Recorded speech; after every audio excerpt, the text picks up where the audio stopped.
The whole cafeteria went silent. One moment, everyone was laughing and talking over their lunch trays, and the next, all eyes were on a tall boy gripping the arm of the quiet new girl so hard her face twisted in pain. Nobody moved. Nobody said a word. Until a single voice cut through the noise, calm, steady, and full of quiet strength. What happened next would change that school forever. Hey everyone, welcome back to your channel name, the place where real stories remind us that kindness isn't weakness, it's power. If you love stories that touch the heart and open your eyes, make sure to hit that subscribe button, like this video, and share your thoughts in the comments. Your support helps us bring more powerful stories like this one to life. It was the second week of October at Willow Creek High School. The leaves were starting to turn gold, and the chill of fall was in the air. For most students, it was just another day, homework, football practice, and cafeteria pizza that tasted the same as always. But for Emily Carter, it was different. It was her first week in a brand new school. Her family had just moved from Ohio to a small town in Oregon after her dad's job transfer. She didn't know a single person, and walking into that buzzing cafeteria for the first time felt like stepping into another world. She was 16, quiet, polite, and shy. The kind of girl who preferred sketching in her notebook to scrolling through social media. She carried herself with a soft grace, always with her long brown hair tied in a low ponytail and her books clutched close to her chest. Emily found a small empty table in the corner, away from the noise. She unpacked her lunch, just a sandwich, an apple, and a bottle of water, and hoped nobody would notice her. But someone did. At the center of the cafeteria sat Dylan Harris, the kind of boy who thought he ruled the school. Star quarterback. Charming when he wanted to be, but cruel when he didn't get his way. And surrounded by his usual group of friends, loud, popular, and always looking for someone to tease. It started small. Whispering, laughing, tossing small pieces of bread her way. Emily tried to ignore them, keeping her eyes on her food, her heart pounding in her chest. But when Dylan stood up and started walking toward her, she felt her stomach drop. "Hey, new girl," he said, leaning over her table. "Why you sitting all alone? You too good for everyone else?" Emily shook her head softly. "No, I don't know anyone yet." Dylan smirked. "Well, maybe I'll help you fit in." He reached down and grabbed her sketchbook off the table. "Hey! That's mine," Emily said, standing up, her voice shaking. He flipped through it, laughing. "Oh wow, look at this. She draws fairies and flowers. How cute." His friends laughed too, egging him on. "Give it back, please," she whispered. But he didn't. Instead, he held it up high, just out of her reach. "If you want it, take it." Emily reached up to grab it, and that's when he twisted her arm. Hard. The sound of her gasp cut through the cafeteria like a scream. And that's when Lucas Bennett stood up. Lucas was sitting 2 tables away. He wasn't the biggest guy, or the loudest. He wasn't even popular, just a tall, quiet senior who tutored kids in math after school. But when he saw what was happening, he didn't hesitate for a second. He pushed his chair back, walked straight toward Dylan, and said firmly, "Let her go." Dylan turned around, still smirking. "Oh, look who's trying to play hero." Lucas didn't raise his voice.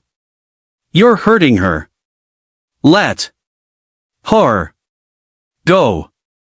But Dylan only tightened his grip, twisting Emily's arm further. She winced in pain.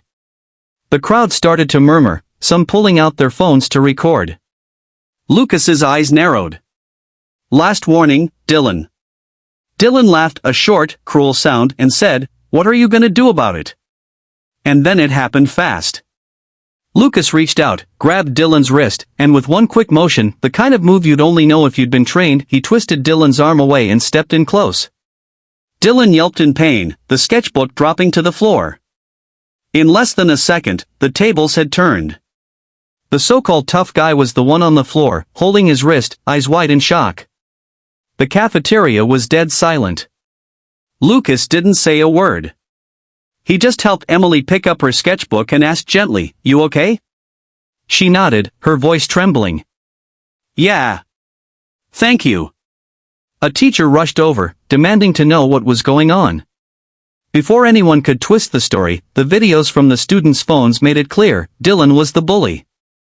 Emily was the victim. By the next day, Dylan had been suspended. But something even more powerful happened after that. For the first time, people started to see Emily not as the new girl, but as someone strong. Brave. And Lucas? He became the quiet hero everyone suddenly respected. But that wasn't the end of the story. A few days later, Emily sat outside under a tree during lunch, sketching again. The autumn wind blew leaves across the grass. She heard footsteps and looked up. It was Dylan.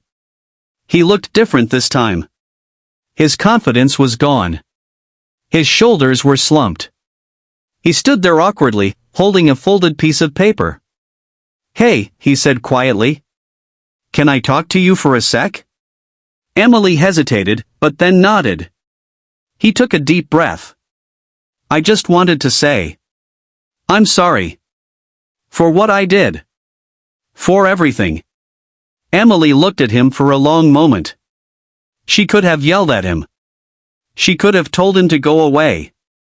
But instead, she said softly, "Thank you for saying that." Dylan nodded, staring at the ground. "I was going through some stuff, not that it excuses anything. But I'm really sorry." Emily smiled gently. Everyone's going through something. But hurting others doesn't make it better. He nodded again, eyes glistening, and walked away. That day, Emily learned something powerful. Kindness doesn't mean being weak.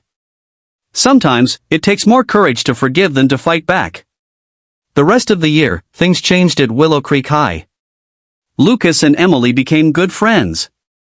She joined the art club, and her sketches started appearing in the school paper. And Dylan? He started volunteering at the community center. Nobody knew for sure what made him change, but people noticed that he started sitting with kids who didn't have anyone else to talk to. One afternoon, months later, Emily saw him helping a freshman who'd dropped his books in the hallway. She watched quietly as he bent down to help, smiled, and said, "You're good, man." It wasn't much. But it was enough. In life, kindness isn't always loud. Sometimes, it's the quiet courage to stand up for what's right. Sometimes, it's the strength to forgive. And sometimes, it's the simple act of helping someone who once hurt you. What Lucas showed that day in the cafeteria wasn't just bravery, it was kindness with backbone. And what Emily showed later wasn't just grace, it was forgiveness with strength. Because kindness isn't weakness. It's power, the kind of power that changes people, changes hearts, and changes the world, one small act at a time.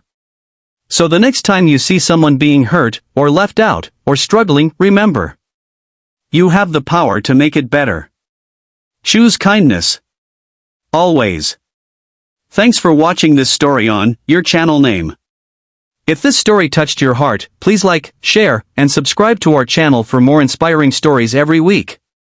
Let's fill the world with kindness, one story, one action, one heart at a time.